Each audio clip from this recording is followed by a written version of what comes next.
Welcome to the Genealogy Professional Podcast, the resource for transitional and experienced genealogists who want to create a successful business. I'm your host, Miriam Pierre-Louis. Here you'll learn from professionals all around the world who work in the field of genealogy. Are you ready to get started? Then let's get going.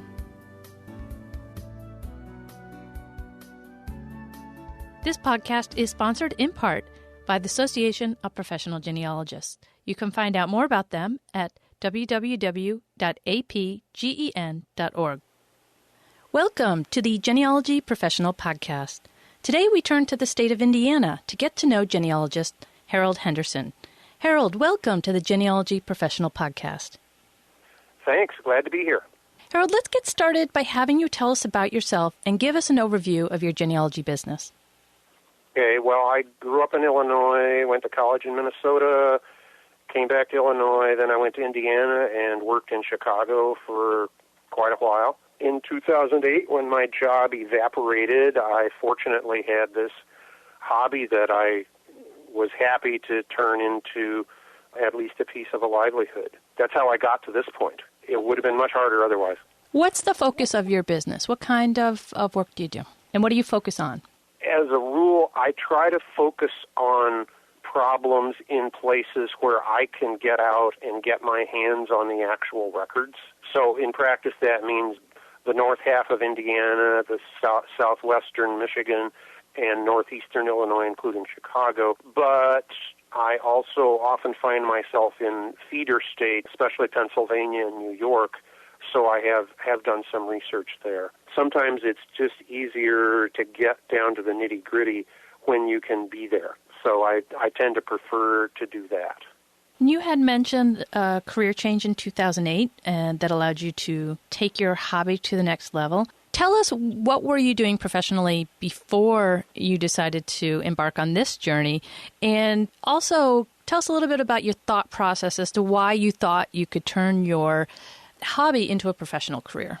I was a journalist, so profession isn't quite the right word, I don't think. But I worked for the Chicago Reader writing long-form feature articles about pretty much anything that I could make interesting enough for people to want to read. So one of my editors said, "You realize you have the best job in the world," and I totally agreed with him then, and I agree with him now. But economically, the Internet ate our lunch, and the weekly paper had to pretty much change a lot of its character. And, of course, it was purchased by someone whose only solution to the problem of journalism, which still exists, was to fire a bunch of people and have all the graphics done at a central location instead of locally and other bogus non-solutions like that.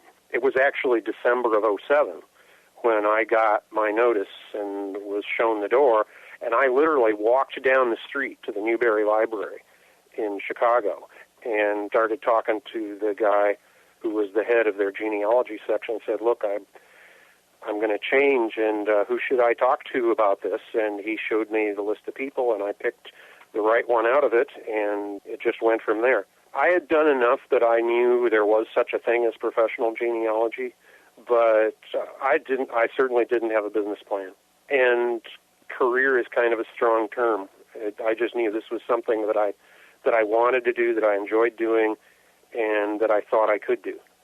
So what does your business look like now? Is it a mix of genealogy and other work, maybe professional writing work? I have 2 non-genealogy writing gigs that fortunately have continued, and they pay pretty well and don't require a lot of time. So I have hung on to those, but otherwise all I do is genealogy, and that includes some client work, some speaking. As of January, it will include some teaching and a bunch of writing, some of it for pay and some not for pay. I've tried to keep up in my blog with a list of genealogy publications other than the obvious commercial ones who do pay for writing, but there aren't very many, and they don't pay a lot even by the terrible current standards for journalism. So, but it's any money is better than no money. So it's very much of a mix, really.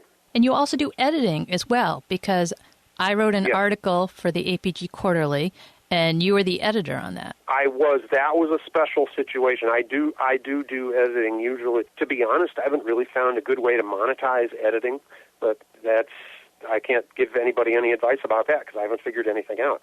In that case, we had kind of an emergency where the APGQ editor was indisposed for a while, and since I happened to be the chairman of the advisory committee, I was doing a lot of that for a few issues, but I was never actually either the editor or managing editor of the Quarterly then or now.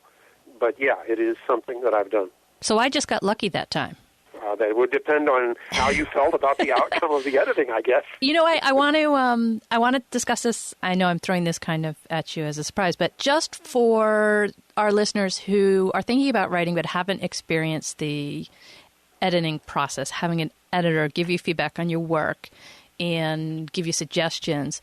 And I found, particularly after working with you, that I love working with an editor. I don't know, that probably did not come across when you were working with me. But the situation that I had, I'll just lay it out for everybody, is I wrote some marketing article, and I sent you a draft that was going in one direction. And you sent me back this feedback, and you said, well, I like this, but I'm not really sure how you're going to wrap it all up, how you're going to be able to come to a conclusion with this. And I wrote back and I said, I was thinking the same thing. And then I completely rewrote the article in a completely different way, and it became an entirely different article. What I found so interesting and so helpful was hearing somebody else's reaction to what I wrote. It wasn't that what I wrote was bad. It's just that it was going in a direction, but how was it going to come to a conclusion? And you were able to talk through, this is what I read, this is what I think. I'm not sure how you're going to do this. And then, what are you going to do with that? And that was what I needed to hear to say, okay, I was kind of suspecting that myself, but I think that maybe I should go in a different direction. And then I just kind of reworked the whole entire thing. And I really enjoyed that. I know other people might take that as criticism. And I think that our listeners should be really open to not taking things as criticism, but as a dialogue for helping you do better. What do you think of that? Right, or just to do different or think about it in a different way. I would say that there's a lot of different approaches to editing, and there are a lot of different levels of editing, which is actually one of the things that will be in our course in January. But you can edit by rewriting what someone sent you. You can edit by making suggestions about it. You can edit by asking questions about it. And each of those three approaches you can do sort of at the top level, like where you were thinking about what you're doing, which is what we did, or kind of at the middle level of how the article is organized, maybe how it could be reorganized, or at the microscopic level about, well, should this sentence go first in the paragraph? Should you use this word or that word? That's kind of the sort of thing a lot of people think of when they think about editing. But as it happened, your experience gave you a different view, and not every editor has the same approach or takes it in the same direction. But I think in a way that is one of the most fun things when both the editor and the writer can sort of think about the whole project from the top and say, okay, how is this going to work, or are there some other ways we could make it work better? And of course, the editor is always thinking about what other stuff that I got to go in this issue and make sure this isn't duplicating something else and all that stuff. I think a lot of folks are kind of scared of being edited, and I understand that because I did this. I was not an editor for a living. I was a writer, and I have sat across the desk from a very smart, well-experienced editor who told me point blank that my article said X, when in fact my article said exactly the opposite. So you can have that kind of experience too. That's not pleasant. It's not usual, but that's also the sort of thing that can happen, usually when people are trying to run a little faster than they can keep up with themselves. I'm so glad that you mentioned that about there being different types of editors, different ways that they edit, and there's also different types of writers. So, for instance, I love to write. I love to rewrite. Many writers might not like to rewrite, especially if they're not in love with writing. But I love to rewriting. As I had mentioned to Tom Jones, it's like knitting. If you mess up, you can pull it back and start over. And that's the beauty of writing, is if you don't like what you write, you can fix it. And it's easier to rip it out than it is to rip out a stretch of knitting, too, I think. Well, they're both easy. But I think that you struck a chord with me because I like to rewrite. And you made me think, and it allowed me the process of rewriting. Right. I think if you had come to me and rewritten my article and moved sentences around or said it should be this way, I probably would have reacted very strongly against that. Because I would rather somebody say, rewrite it yourself instead of doing it themselves, And many, many years ago, when I had occasion to edit things, I was at least that heavy-handed. I once got, this is a really long time ago, I swear, but I once got a very nice letter back from somebody who said, I appreciate your publishing my article, but it's completely different from what I wrote. And I sort of took that to heart. He wasn't abusive or anything. He was just saying the facts, and he was right. And it occurred to me that probably wasn't the best way to do it. So I try not to. But you raise a good point that you need to have some sense, and this would be more down at the organizational or the sentence and word levels. You need to have some sense of what pieces of your article are really key and important to be the way they are and what pieces are not. And that really comes much more with experience. You may be really attached to something, but you may realize that maybe that really isn't the most essential thing. I can give you a recent example of that. My article in the current NGSQ about a guy's family in Pittsburgh. And my original title for that article used the phrase deep in the heart of Pittsburgh, which I was sort of attached to. But as somebody pointed out quite accurately, the article really didn't deal with hardcore sources buried in the city of Pittsburgh so very much, but it ranged more widely, and that title didn't really tell the reader what was going to be going on in the article, which is true. It's also true that genealogists are very literal-minded, and I have to keep this in mind. But that was something where I could look at that and say, okay, I'll use that somewhere else, because it really doesn't quite fit the article. It helps if you can be prepared to distinguish between those parts of your offspring that are important and those parts that you can do without. Great points. Now, let's look at an example of your writing. You've got a blog, Midwestern Microhistory, a genealogy blog. And I found a post from June 19th, 2014. I will link to this in the show notes for anybody who wants to click through it, though I have plastered it already all over my social media accounts.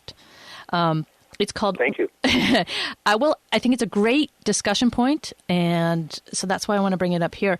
It's called What I Would Have Liked to Know as a Newbie. And let's start with there are 5 points. The 5th point is it helps to have some family background or comfort level with running a business. I did not. Can you give us an overview of what background did you have? What did you think you needed to start your business? And then after actually starting your business, when did that moment come and you said, oh my gosh, I need to know all this other stuff? Well, I always knew I needed to know all that other stuff. My dad was a school teacher and my mom was a doctor, but she didn't always practice medicine when we were growing up. And anyway, being a doctor isn't quite like being in business for yourself as much as some other ways. One grandfather was a minister, and the other grandfather was he worked for the government for a while, and before that he had been a salesman. And he did try to run a store in Portland, Oregon for a year about a century ago, and that didn't work out. So there was just nobody in my orbit who had ever done anything like this. And I hadn't done anything like it. I'd always worked. I had sometimes freelance articles, but I had pretty much from the beginning been on the staff at one paper or another. So I would have been perfectly happy if genealogy had been the sort of field where you apply for a job and get the job and maybe work your way up. Well, except in Salt Lake City, there's nothing like that.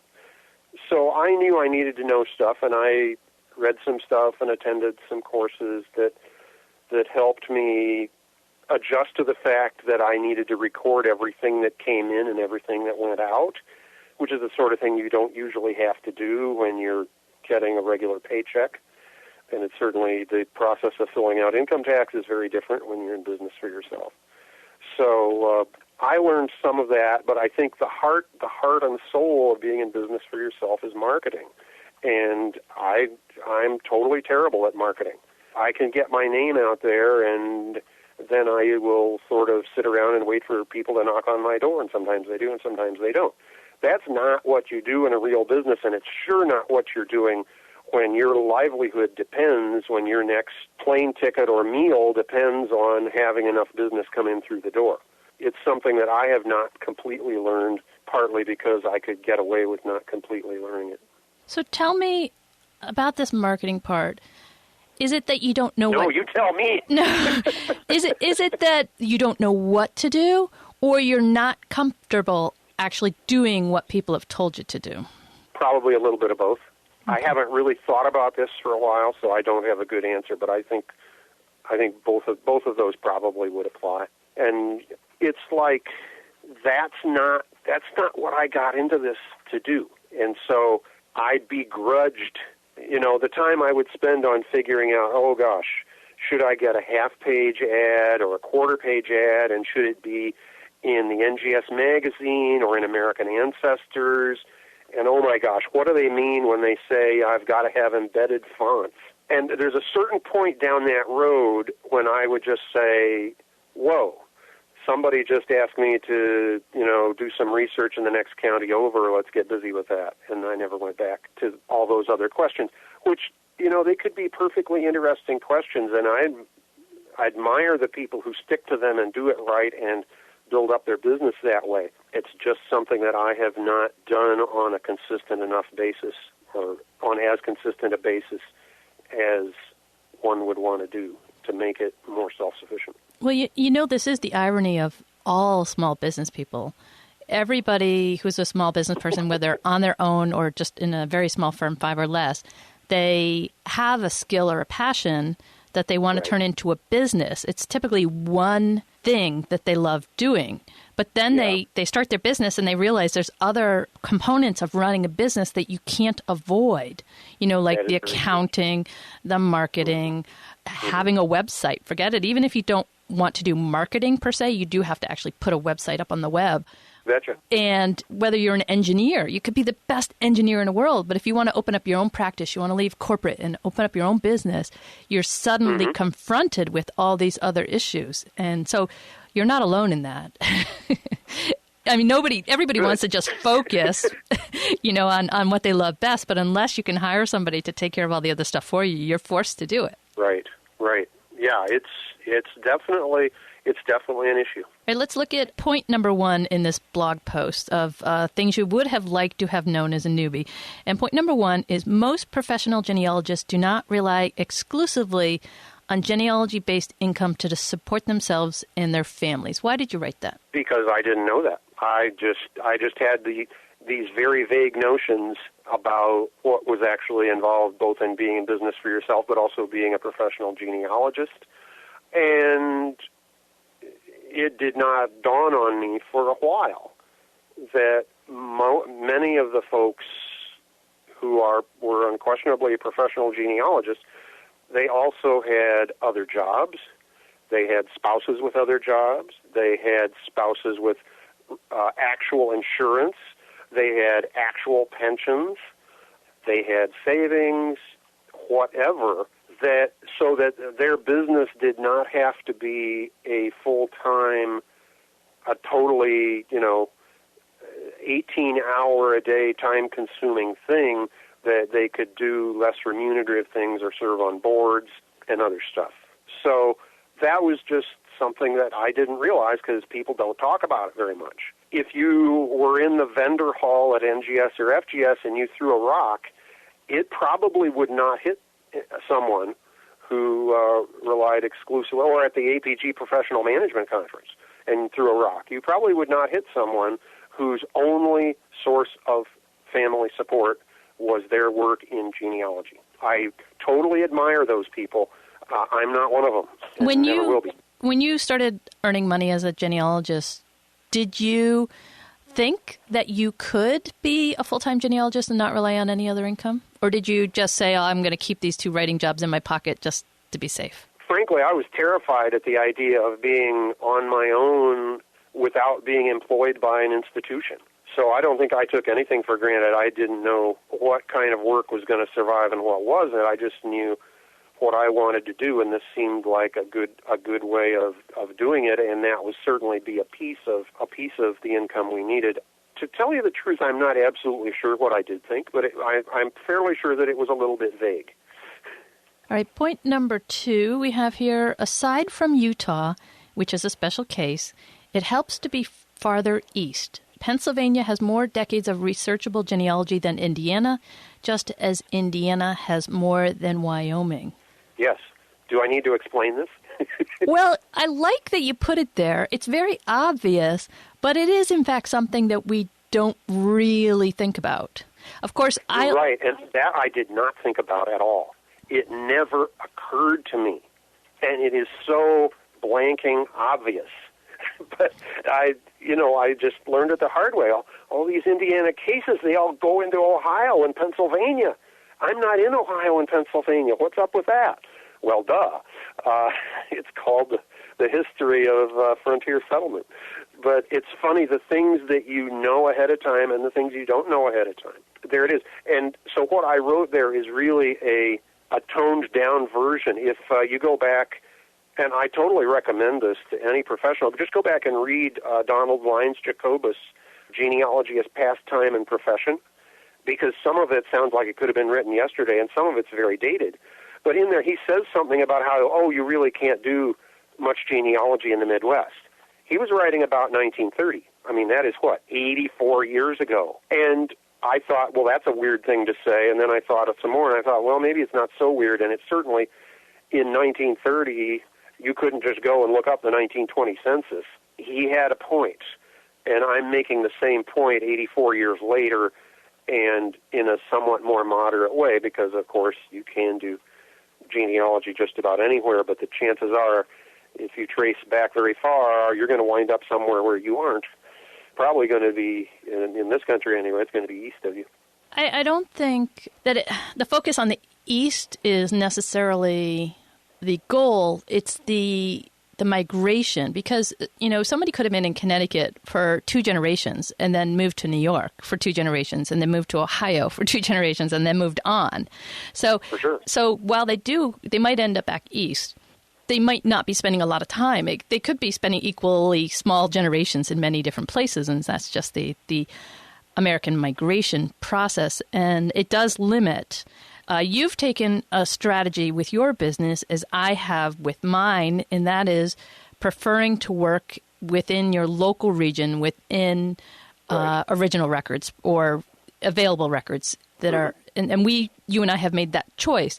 But what this point is saying to me is, if you live in California or Wyoming, you need to really strategically think about your business and how you're going to choose what niche you're in, who you're going to serve, and how is that going to generate whatever sort of revenue you need, whatever your goal is. And that's the point that I take away from that. And I think it's a really good thing for people to think about. It doesn't mean it's not doable, even in California, but it means you need to strategically really think about it and make sure that what you choose is viable. That's what. And by the same token, it doesn't, wherever you live, your research is going to take you to other places. That's a given. It's just that there is no, if I were living where you do, there would be potential research to be done in the 1600s. There are very few documents from Indiana in the 1600s. Even someone who was a total stay-at-home in Indiana pretty much certainly arrived here at the very earliest in the 1700s, and more likely the 1800s. I think your point is a better way of generalizing it than what I said in the blog, so you should definitely pass that along further. Yeah. So number 3 kind of comes off of what we were just talking about. Not all specialties are created equal. Some make better business models than others. Do you remember when you wrote that, which business models you thought were good and which you thought weren't as good? I just know that I have seen people who have done a very good job of specializing in African American genealogy, in the law, the legal aspects of genealogy. It's unless you land a job someplace, it's harder to monetize editing or writing for that matter.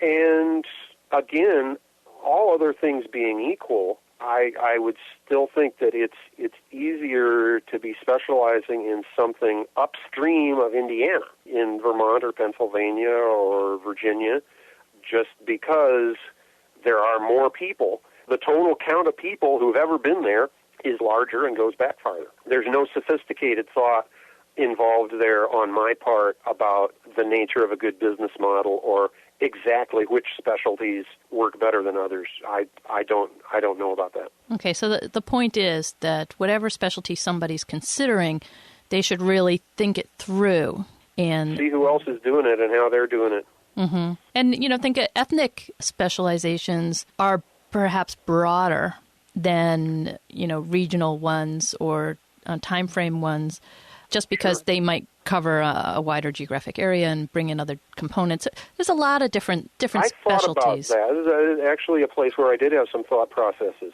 because I have a Swedish grandmother who was the first generation born over here.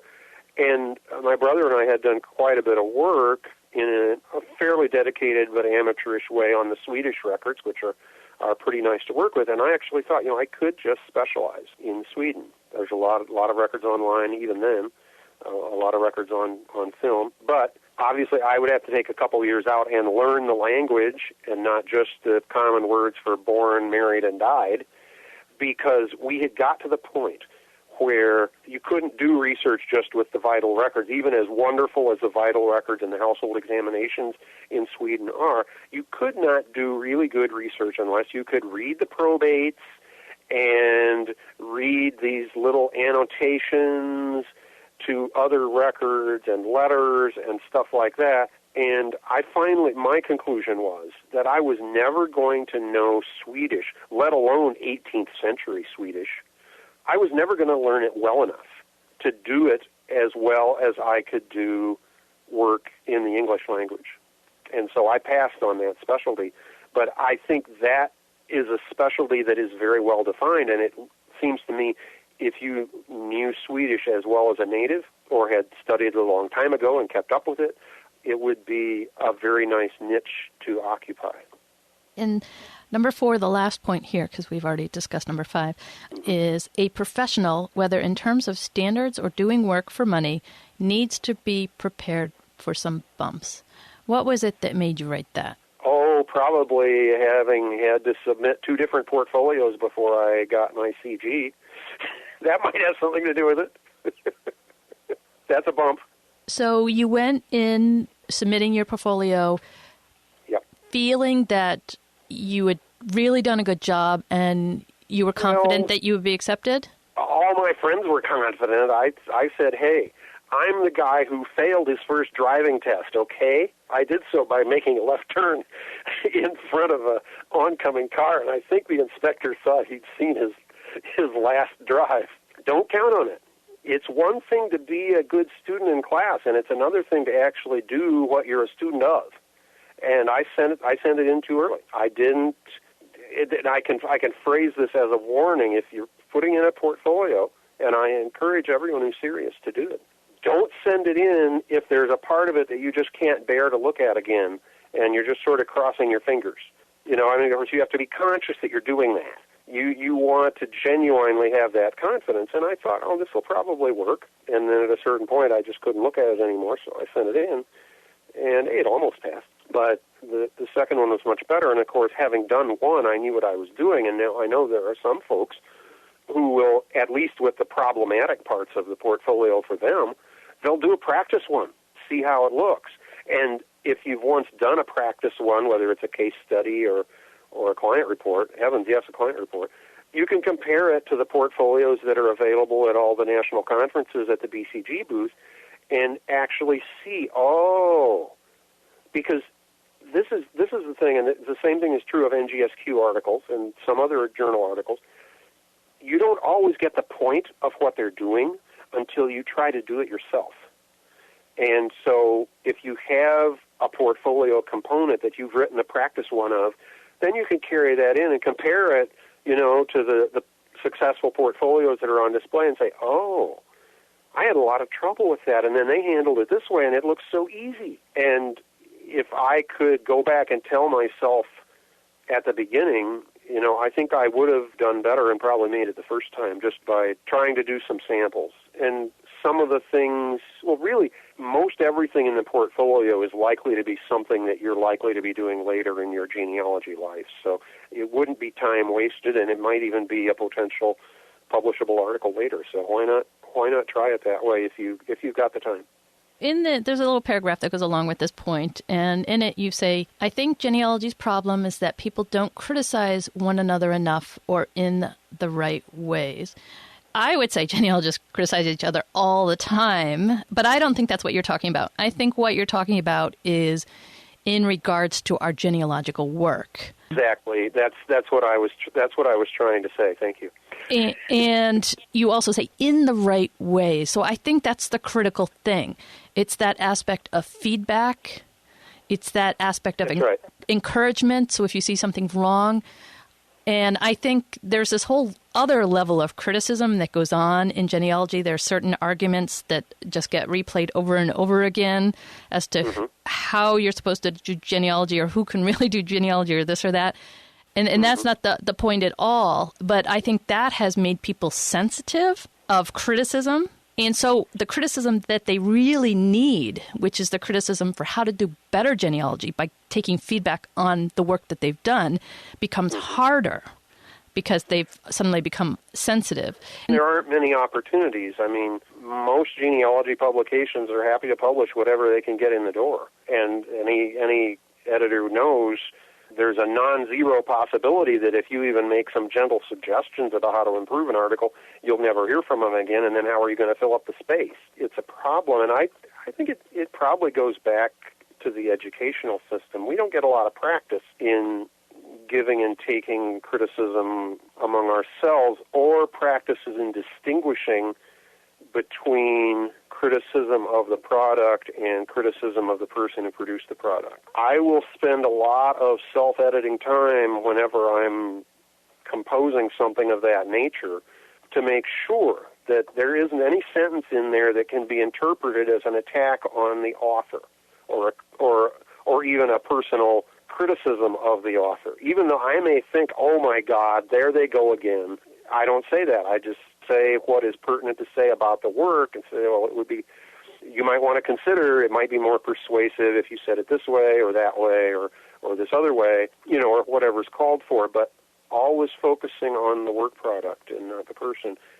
And there are plenty of people who will take that personally anyway, but that way at least I'm confident that I did not start the fight, I didn't put the fight on those terms. And I mean, we can see this every day on any website or anything that has comments on it. You can tell the quality right away, and you can tell the usual situation. Most folks, you don't get more than 2 or 3 exchanges until you're exchanging general attacks on each other, and that's just pretty useless. In genealogy, there just aren't enough opportunities to get constructive feedback, and I can see why people might be reluctant to supply it even when it's obviously needed. Don't have a good answer for that. I think part of the problem is, as much as people need to learn how to take constructive feedback, people also need to learn, as you rightly point out here, the right way to give feedback. So it sounds like you have a very good approach to giving feedback, but that's not natural and innate for some people. And as I try to kind of reinforce on this podcast, everything can be learned. We're not necessarily skilled in anything, whether it comes to writing or public speaking or this or that, but we all have the opportunity to learn the skill.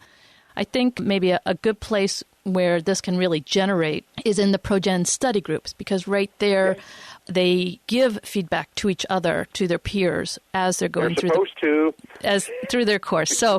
So maybe people listening who haven't done the ProGen course yet will not only do ProGen for the knowledge they're going to gain about professional genealogy, but they'll look at it as an opportunity to give and receive feedback and understand that that's one of the skills that they need to be a successful genealogy professional. I agree. And it's, again, you don't always even realize what you're bringing to the table, but that spent most of my life being edited and a little bit of it editing other people.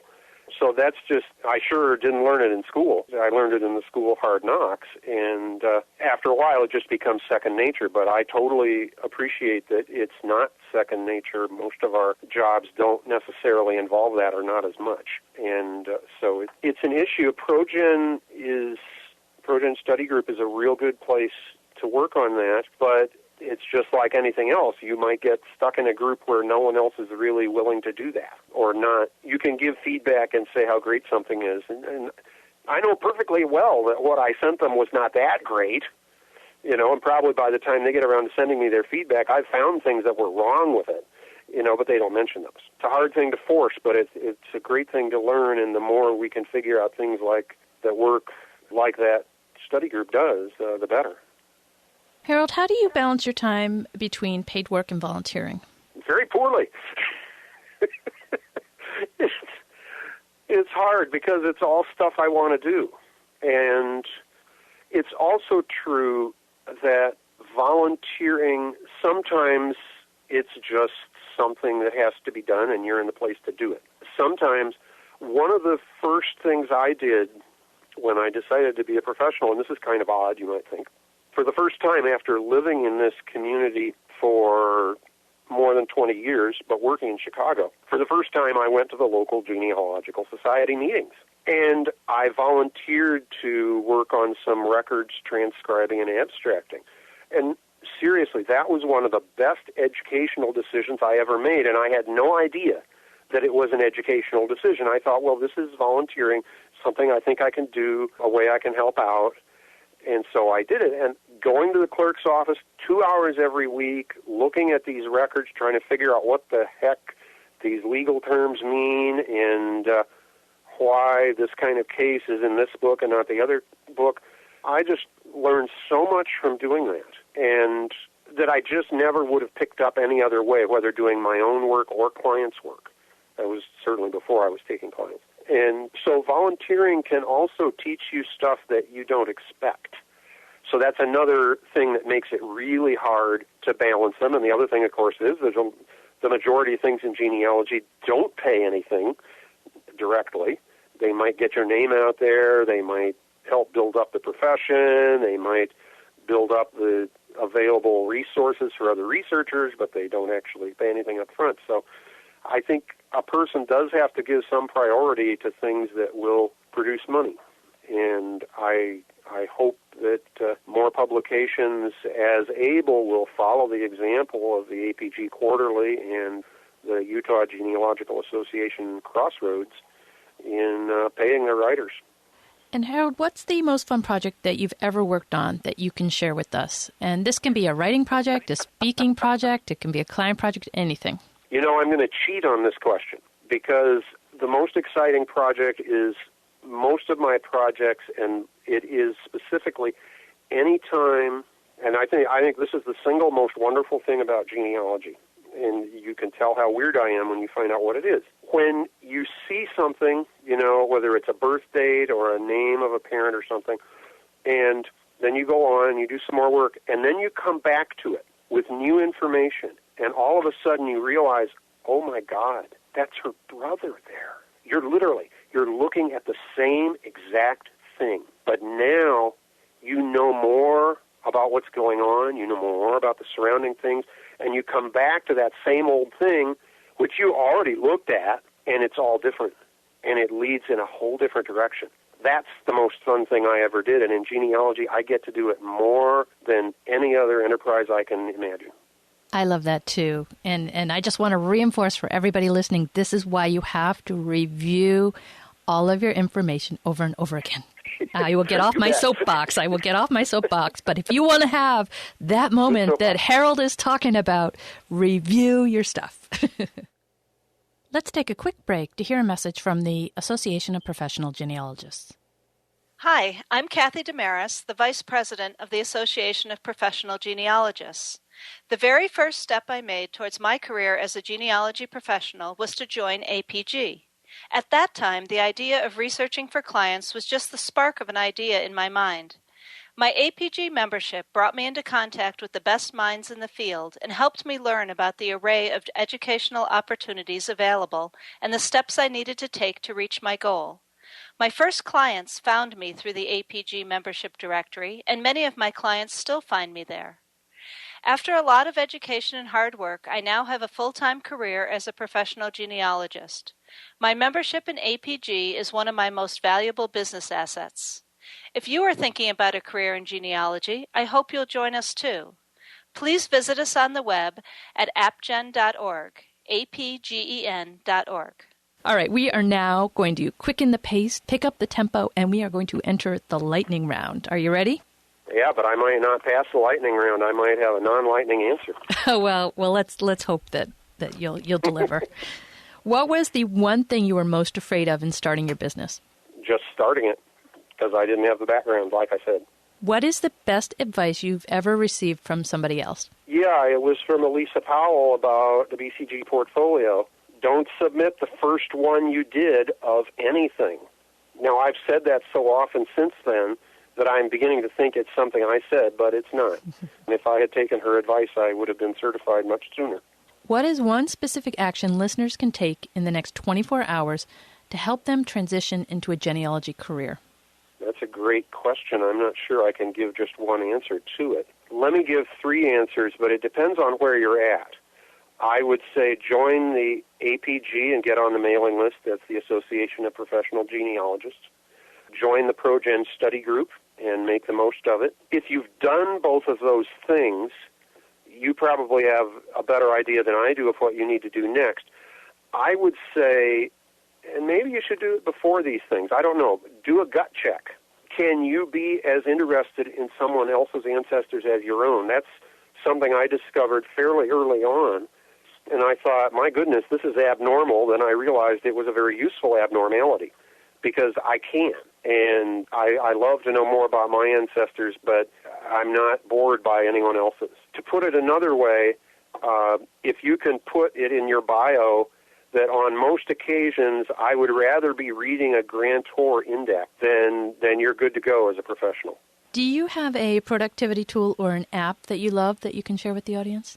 I'm speaking as someone who just purchased his first smartphone less than a month ago. I think I should probably abstain from this question, but I won't. I think my favorite productivity tool is a saying that was attributed to my wife's paternal grandfather, who is by far our most distinguished ancestor in any line. And he said with regard to writing that the important application was the application of the seat of the pants to the seat of the chair, close quote. That's my productivity tool. Okay, that's good. That's good. What is your preferred social media channel?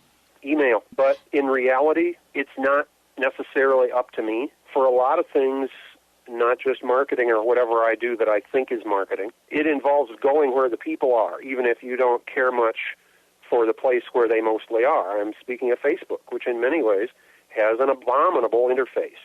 It's hard to search. It's full of sneaky things. I don't trust the people who run it. But everybody's there. I have to be there. I have lots of friends and acquaintances who disdain it and who don't like it. I understand how they feel. I agree with a lot of what they say, but I'm there because everybody else is. And if everyone else winds up on something else that I don't even know anything about, like Snapchat, I know its name, that's it, then I may be there too. That sort of comes, if I were just doing my own genealogy, I might not care. But as a professional, I've got to be open to a lot more things than I would be if I was just doing whatever I wanted to do. If you can recommend one book for our listeners, what would it be? And you can't say professional genealogy just because everybody says that, and we should all know by now that everybody should have already read that book. Nevertheless, that's what I wrote down next to this question. Professional genealogy.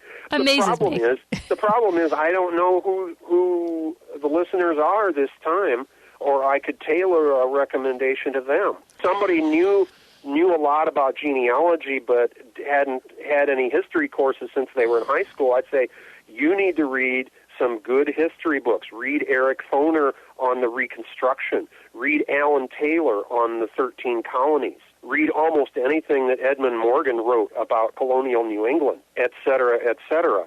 But that might be coals to Newcastle for a lot of people who are listening to this. I don't know what to say. You give me a particular person, I'll load them down with way too many suggestions. I'm approaching this from the opposite point of view. I want this to be something particular to you and not to the audience. So with that in mind, if I was going to pick a book for you to suggest, I would probably, based on our conversation and what I've heard, recommend something by Donald Lyons Jacobus. He would be okay. And I know Darcy Pose has read Stratton's genealogy book, which I have not. But she recommended it very highly, and if she recommends it, I'll recommend it sight unseen. I think it's worth going back and looking at some of the old-time genealogists. You know, another book, you may want to attend the gym for a while before you try to pick it up, but it's Helen Leary on North Carolina genealogy. Especially if you have North Carolina people, which my wife does a few, but even if you don't, because it is a pretty microscopic look at the research process. And we spend so much time talking about sources and maybe not enough about methods or about the research process. A very different but comparable book that I totally do recommend to everybody is Tom Jones' Mastering Genealogical Proof. It's a standard that everybody should have. And I just want to mention that even though I am a New England researcher, my focus is on New England, I have Helen Leary's book. So. And I have it also. So I agree with you wholeheartedly on that one. All right, one more question here. Tips from the pros, with you being the pro. I'd like you to provide 3 tips for our audience. And today I think we should talk about editing. So if you could give 3 tips on how, let's take, for example, somebody who's submitting an article for the very first time. They're nervous as all heck. They don't know what to expect. How can they work with that editor to make it a better experience for them? Okay, I think they want to start before they're submitting the article. There's three tips. First one, read the magazine or the whatever that you're submitting it to. The magazine, the website, the anthology, whatever it is. Find out the kind of tone people use there, the kind of vocabulary they use, the attitude, the latitude there is to make jokes or puns in your title. And this applies to any kind of freelance writing, anywhere, anytime, any place.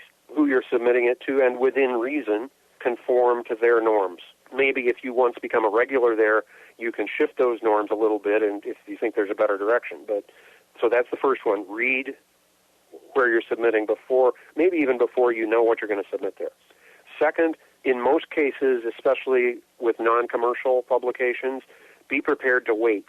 It's not all editors get paid, and very few of them get paid what they're worth, and it may take a while for them to get to your stuff.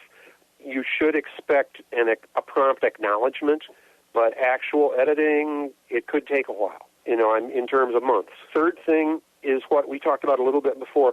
Insofar as you can, have some sense of where the heart of your article is and where there are things that it's fine with you if they change them. Over time, you'll get a better feel for that, but it helps if you have some sense, and implicit in this is that you don't regard your article as the most perfect thing ever created by human hands and that the alteration of any word would spoil it. I'm quite sure that nobody on this call or listening to this podcast has ever produced any such thing or is ever likely to.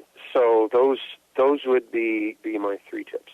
Give our audience one parting piece of advice and then tell us how we can get in contact with you. Yeah, my parting piece of advice would be when you write, either write in the creative way and just do it and get it on paper, and then write in the editorial mode where you're thinking about grammar and sentence structure and sequence and organization.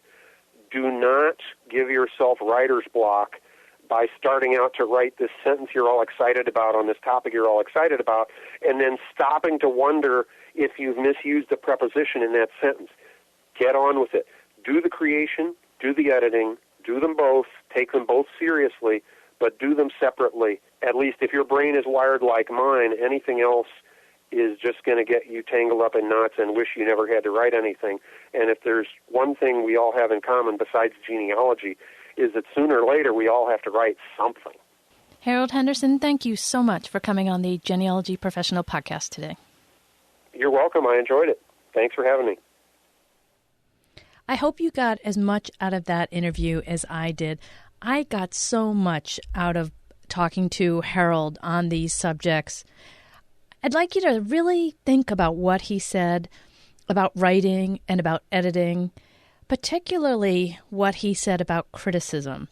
I think that it's really important. It's something we don't really touch on too much in genealogy, and I think we do need to learn to accept criticism and give criticism in a better way so that we're more comfortable with it. I think the more we become more comfortable with it, the better genealogists that we can become. We also spent a lot of time talking about the post that Harold had written on his blog.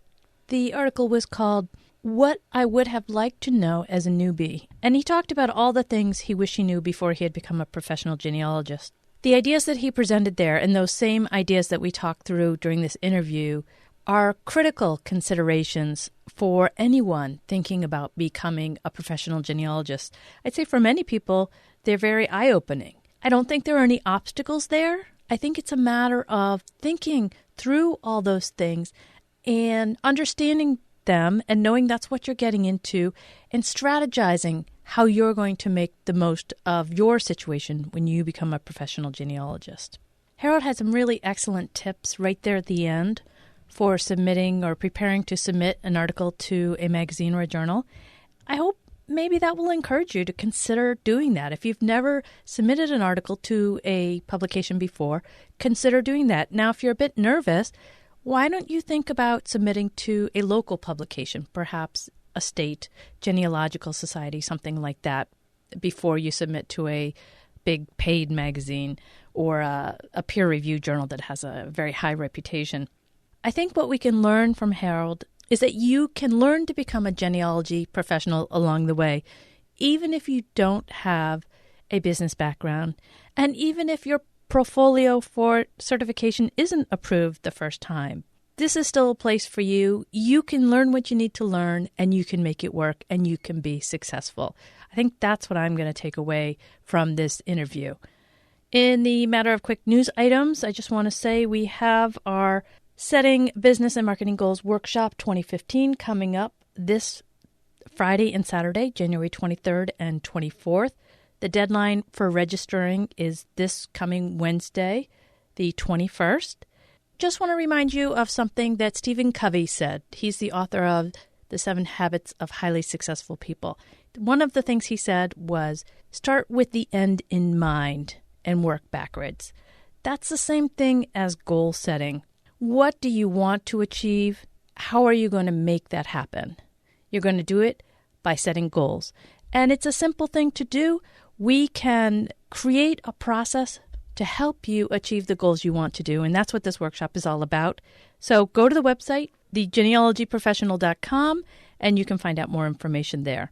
Now, before we finish completely, let's just make sure that we give you an action item. I think a fun action item would be to have you pair off with another genealogist, and hopefully you know another genealogist. I'm going to presume that you do, either on Facebook or through your local genealogical society, your local library, something like that.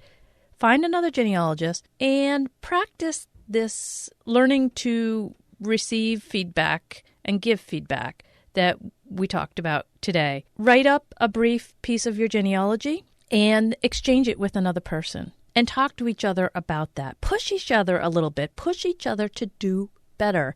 The point is not, as Harold said, to say, oh, wasn't that wonderful, even though in your mind you're saying, oh, there's some mistakes. No. Critique each other's genealogy and start by saying the positive things and then follow that up with some suggestions for how they can improve. And that would be a really nice way to handle it. So that is your action item for this week. Until next week, so long.